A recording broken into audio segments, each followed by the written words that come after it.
The next level is a group of theater geeks playing Dungeons and Dragons. Here is your dungeon master, Rob Card. Hello and welcome to the next level.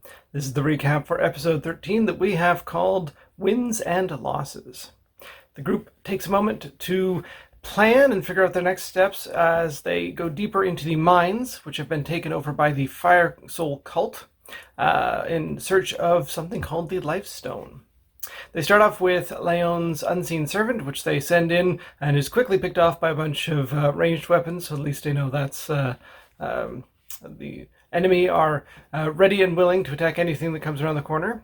So Tor then has a plan to take in some movable cover, and they find a mine cart which they pile with some of the dead cultists. A bit macabre, but it seems to work. So Tor, Talon, and Gildy can start to sneak around the corner with some cover provided by that. Leon assists them by providing a sleep spell, which is cast blind, but still manages to get a few individuals. Jerlazaban, the fairy dragon, is also going in and trying to disorient some of the leaders as well.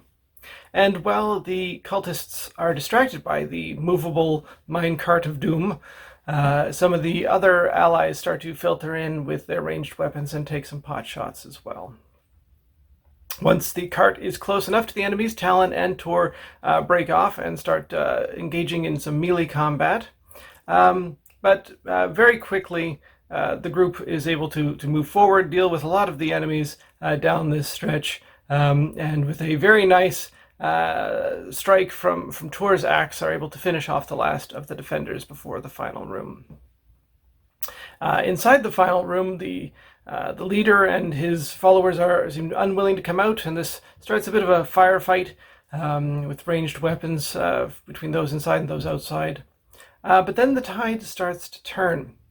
Jerlazaban manages to affect the leader with his euphoria breath, and the leader not only wanders directly into a flaming sphere that Leon had cast, but then starts heading out of the cave, which means those inside are compelled to also come out and defend him as well. And very quickly, once they're outside, the allies can deal with them.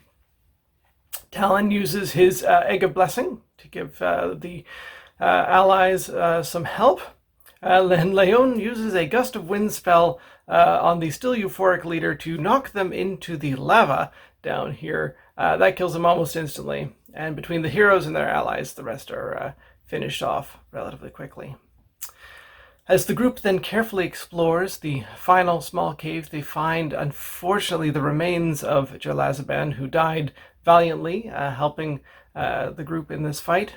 They also find the Life Stone. The miners and the protectors of the Life Stone give it over into the safekeeping of the heroes for now, since there's not a lot of them left. And Talon finds out that when he touches it, he turns a strange sort of salmon color that seems to stick with him for a few minutes after that. They collect the equipment and the few prisoners they've taken and head back up to the top.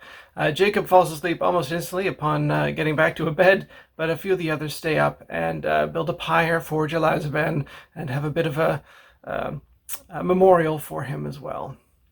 As Jacob falls asleep, he has a vision of him at home as a youth. Mridu is there as a young woman, and he's trying to convince his family that Mridu is real, that she exists, she isn't imaginary, but they still don't believe him. And Mridu tells him that they don't believe because they cannot see her.